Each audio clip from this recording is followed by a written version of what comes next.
District court के माध्यम से एक बड़ा निर्णायक फैसला हुआ जो हमारे और कथित गुलाब सिंह चैरिटेबल ट्रस्ट के खिलाफ कई वर्षों से चल रहा था। इसके पहले उसकी निचली अदालत से हम इस केस को जीत चुके थे, जिसको कवर भी किया गया था, और हमने एक FIR भी डाली थी कोतवाली में, क्योंकि उस केस को हम वहाँ पर जीत चुके थे। लेकिन फिर री अपील उन्होंने करी और डिस्ट्रिक्ट कोर्ट में हम ये केस जीते हैं, जिसमें जो कथित गुलाब सिंह ट्रस्ट है उसको कोर्ट ने फर्जी माना और उसको निराधार माना, और वो जो कथित ट्रस्ट था उसके नाम पर एक फर्जी विल बनाया गया था, जिसकी अपील सुप्रीम कोर्ट में भी है, जहां हम इलाहाबाद में दोनों बेंच पर जीत चुके हैं, सिंगल बेंच और डबल बेंच, जिसमें चीफ जस्टिस भी थे। और वो प्रोबेट का केस था।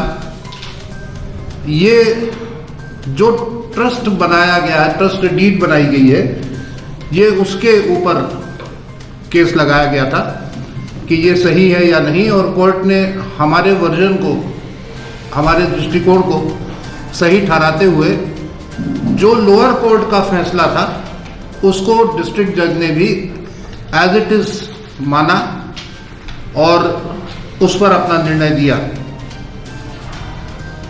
अब कोई आपका प्रश्न हो? किसके द्वारा ये फर्जी ट्रस्ट बनाया जा रहा है? ये गुलाब सिंह मेमोरियल ट्रस्ट बना है, उसके लोग हैं जिनका नाम आपके पास है, जो कि मैंने आपको पूरा दे ही दिया। संत प्रसाद मिश्रा, डॉक्टर सज्जन सिंह, ज्ञानेंद्र सिंह आदि। क्या कार्रवाई कार्रवाई क्या हुई? कार्रवाई ये हुई कि हम कोर्ट में जीत गए। कब बना था और इसका पर्पस क्या था?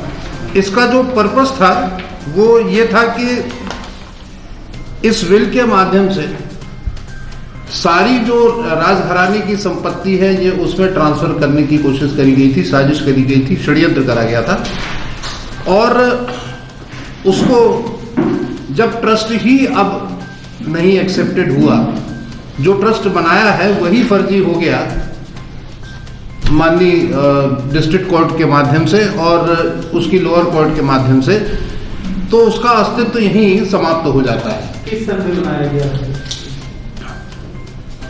ये लगभग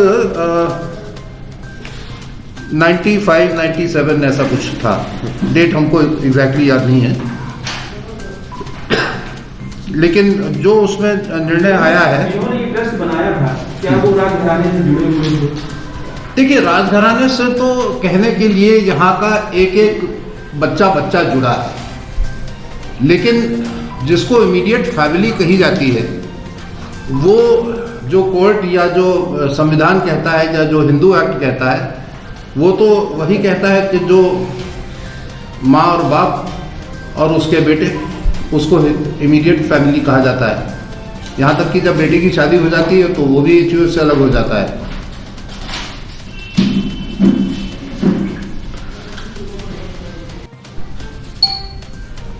इसमें जो सेक्शन कोट करे हैं उन्होंने, तो वो सेक्शन 40 और 43 तक के इंडियन एविडेंस एक्ट 1872 के करे हैं। मैंने एक प्रति आपको उपलब्ध करवा दी है जजमेंट की, और ये एक बहुत घिनौना षड्यंत्र था।